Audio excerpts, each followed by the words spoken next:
Assalamualaikum warahmatullahi wabarakatuh. Bertemu lagi dalam mata pelajaran Praktikum Akuntansi Perusahaan Jasa, Dagang, dan Manufaktur. Pada kesempatan kali ini, Ibu akan menjelaskan mengenai materi neraca lajur atau kertas kerja atau dalam istilah akuntansi adalah worksheet. Materi pembelajaran yang akan kalian pelajari pada kertas kerja ini adalah yang pertama mengenai pengertian dari kertas kerja, lalu yang kedua tujuan menyusun kertas kerja, dan yang terakhir adalah bentuk dari kertas kerja. Sebelum mempelajari pengertian dari kertas kerja, Ibu ingin mengingatkan kembali materi mengenai siklus akuntansi perusahaan dagang atau tahapan-tahapan dalam membuat laporan keuangan. Nah, tahapan yang pertama adalah kita harus mengidentifikasi bukti transaksi. Setelah diidentifikasi, lalu kita catat dalam jurnal. Nah, jurnal ini terbagi menjadi dua jenis, yaitu jurnal umum dan jurnal khusus. Jurnal khusus juga dibagi lagi ya menjadi penjualan, pembelian, penerimaan kas, dan pengeluaran kas. Setelah dicatat dalam jurnal, lalu kita posting ke dalam buku besar. Buku besar pun ada 3 jenisnya, yaitu buku besar umum atau untuk seluruh akun. Yang kedua adalah buku besar pembantu piutang, khusus untuk rekapan dari piutang usaha. Dan yang ketiga adalah buku besar pembantu utang. Ini adalah untuk rekapan utang usaha suatu perusahaan. Setelah diposting ke dalam buku besar, lalu kita susun neraca saldo. Setelah menyusun neraca saldo, pada akhir periode dibuatlah jurnal penyesuaian. Nah, setelah di akhir periode ini membuat jurnal penyesuaian, sudah bisa dilakukan membuat laporan keuangan. Nah, worksheet ini berada di tengah-tengah antara penyesuaian dan laporan keuangan. Kenapa tidak ada ditampilkan di sini? Karena worksheet ini sifatnya adalah tidak wajib. Jadi boleh dibuat atau boleh juga tidak dibuat, tapi lebih baik dibuat karena akan membantu dalam menyusun laporan keuangan. Seperti itu ya. Nah, setelah laporan keuangan ini dibuat, lalu selanjutnya pada akhir periode dibuatlah jurnal penutup, gitu ya. Jadi, kertas kerja ini tahapannya dalam siklus akuntansi berada di setelah jurnal penyesuaian, karena tujuannya adalah salah satunya untuk membantu menyusun atau mempermudah menyusun laporan keuangan. Nah, setelah mengetahui kertas kerja ini berada di posisi mana dalam siklus akuntansi, selanjutnya kita akan mempelajari apa itu kertas kerja. Kertas kerja atau neraca lajur atau worksheet adalah suatu daftar yang terbagi atas kolom-kolom neraca sisa atau neraca saldo, lalu ayat jurnal penyesuaian dan laporan keuangan yang dibuat untuk menyajikan semua data akuntansi yang diperlukan pada akhir periode akuntansi.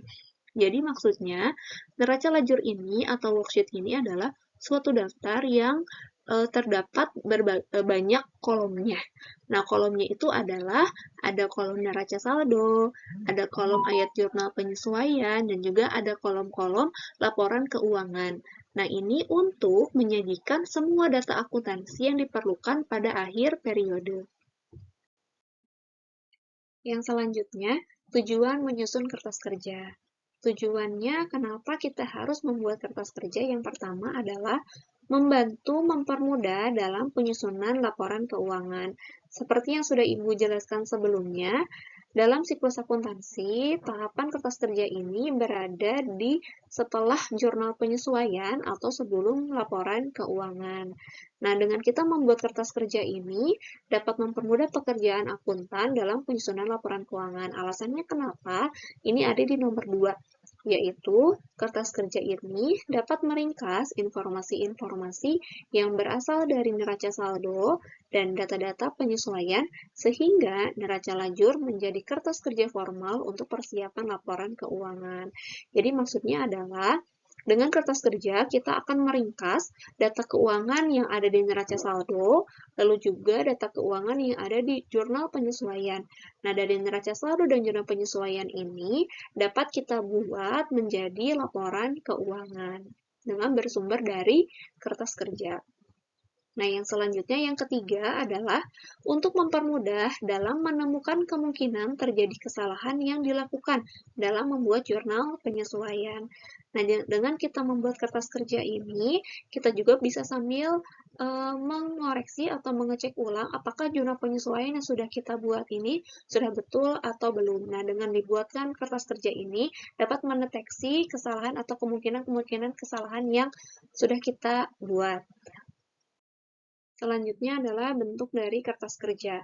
Ini adalah contoh bentuk dari kertas kerja untuk PT Kulindo. Jadi PT Kulindo worksheet periodenya adalah 31 Desember tahun 2014. Nah, kolom dari kertas kerja itu yang pertama ada kolom nomor akun, dituliskan nomor akun, semua akun yang ada di perusahaan tersebut. Kolom selanjutnya ada nama akun, tuliskan juga nama akun semua yang ada di perusahaan tersebut. Lalu yang selanjutnya ada trial balance atau neraca saldo. Selanjutnya ada adjustment atau jurnal penyesuaian. Kolom selanjutnya ada adjusted trial balance atau neraca saldo setelah penyesuaian. Kolom selanjutnya ada income statement atau laporan laba rugi. Dan yang terakhir ada kolom statement of financial position atau laporan posisi keuangan. Nah, jadi ini bentuk dari kertas kerja sesuai pengertiannya, kolomnya berkolom-kolom.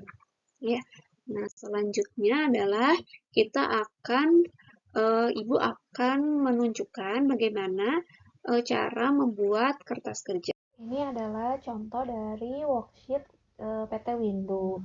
Nah, di sini sudah ada nomor akun, sudah Ibu isikan. Nama akun juga sudah Ibu isikan. Lalu selanjutnya ada kolom trial balance debit kredit. Ini sudah diisi. Nah, trial balance ini diambil dari neraca saldo setelah buku besar, yang artinya tanggal 31 Desember. Diingat ya, tanggal 31 Desember, bukan yang bulan November atau yang saldo awal, bukan, tapi setelah buku besar. Dimasukkan ke sini, sesuaikan debit kreditnya sampai semua akun sudah terisi dan dijumlahkan harus balance. Nah, yang selanjutnya ada kolom adjustment atau jurnal penyesuaian. Nah, jurnal penyesuaian ini diambil nominalnya dari jurnal penyesuaian. Nah, di sini Ibu sudah ada jurnal penyesuaiannya. Caranya adalah kita pindahkan setiap akunnya ke kertas kerja. Contohnya, kita mulai dari akun yang pertama. Di sini ada income summary, di debit 58.500. Kita pindahkan, cari akun income summary, bagian adjustment di debit 58.500. Seperti itu ya. Kalau sudah, balik lagi ke AJP, ke akun yang selanjutnya ada merchandise inventory, di kredit 58.500. Sama, kita pindahkan, cari akun merchandise inventory, di kolom adjustment kredit 58.500. Nah, selanjutnya lagi ke merchandise inventory sampai semua akunnya kalian pindah-pindahkan semuanya ke kertas kerja, sesuaikan debit kreditnya di kertas kerja. Contohnya ini sudah Ibu masukkan semuanya ya, dan kalian jumlahkan juga harus balance. Yang selanjutnya ada kolom adjusted trial balance, ini neraca saldo setelah penyesuaian. Nah, ini diambil dari penjumlahan kolom trial balance dengan kolom adjustment. Nah, artinya kalau di trial balance di debit, adjustment misalnya di debit berarti ditambahkan simpan di debit. Kalau misalnya di debit ketemu kredit berarti dikurangi, simpan di tempat yang paling besar. Begitupun sebaliknya, kredit ketemu kredit ditambah, simpan di kredit, kredit ketemu debit dikurangi dan simpan di tempat yang besar.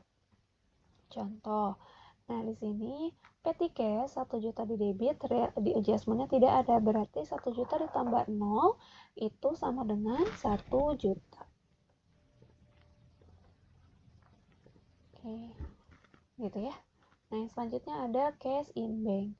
Cash in bank di debit, trial balance-nya 194.190.000, di adjustment-nya juga ada di debit 5.680.000. Nah, berarti ditambah. Caranya adalah sama dengan debit trial balance tambahkan dengan debit adjustment. Simpan di debit. Nah, seperti itu ya. Sama terus semua akun seperti itu. Berarti account receivable tinggal jumlahin aja, tidak ada berarti sama. Nah, allowance for the full day di kredit 200.000, di kredit 256.800. Berarti kalian jumlahkan sehingga di kredit adalah 456.800. Selanjutnya ada merchandise inventory. Di debit rebalance ada, adjustment di debitnya juga ada, kreditnya juga ada, berarti debit ditambah debit dikurangi kredit. Simpan di debit. Sama dengan debitnya ditambah debit dikurangi kredit.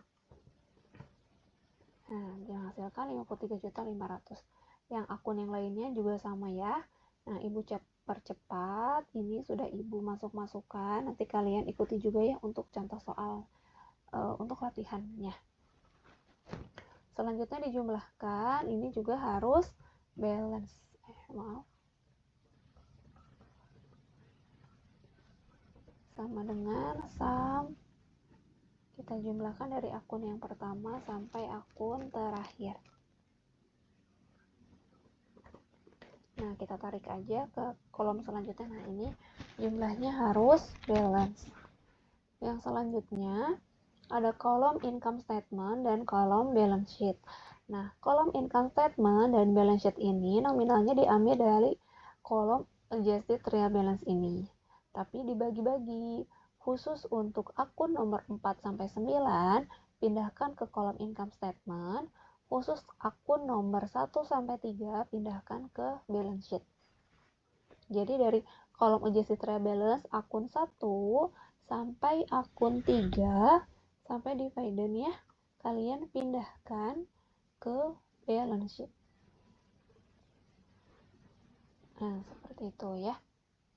Nah, untuk akun nomor 4, nah termasuk income summary ya. Income summary walaupun akunnya awalannya 3, tapi masuknya ke income statement ya. Harus diingat, akun 4 sampai akun 9 plus income summary. Berarti yang dari income summary sampai akun terakhir, kalian pindahkan ke kolom income statement. Nah, seperti itu ya. Jadi, income statement untuk akun 4 sampai 9 tinggal pindahkan dari adjusted real balance dan plus income summary. Balance sheet mah akun 1 sampai 3. Selanjutnya dijumlahkan kembali, kita seret aja, dijumlahkan kembali. Ternyata hasilnya tidak balance. Nah, ini pasti tidak balance. Nah, kita cari balance-nya berapa ya? Caranya adalah nominal yang besar kurangi yang kecil, simpan di tempat yang kecil. Jadi sama dengan nominal yang besar kurangi yang kecil, simpan di tempat yang kecil. Nah, ini pun sama. Yang besar kurangi yang kecil, simpan di tempat yang kecil.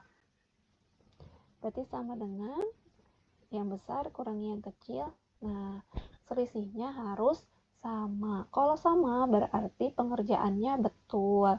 Nah, ini disebut apa selisihnya? Disebut laba bersih atau net profit. Jadi, dengan kita membuat kertas kerja, kita sudah tahu perusahaan ini mengalami laba atau rugi. Nah, selanjutnya, kalau sudah ketahui laba, kita jumlahkan.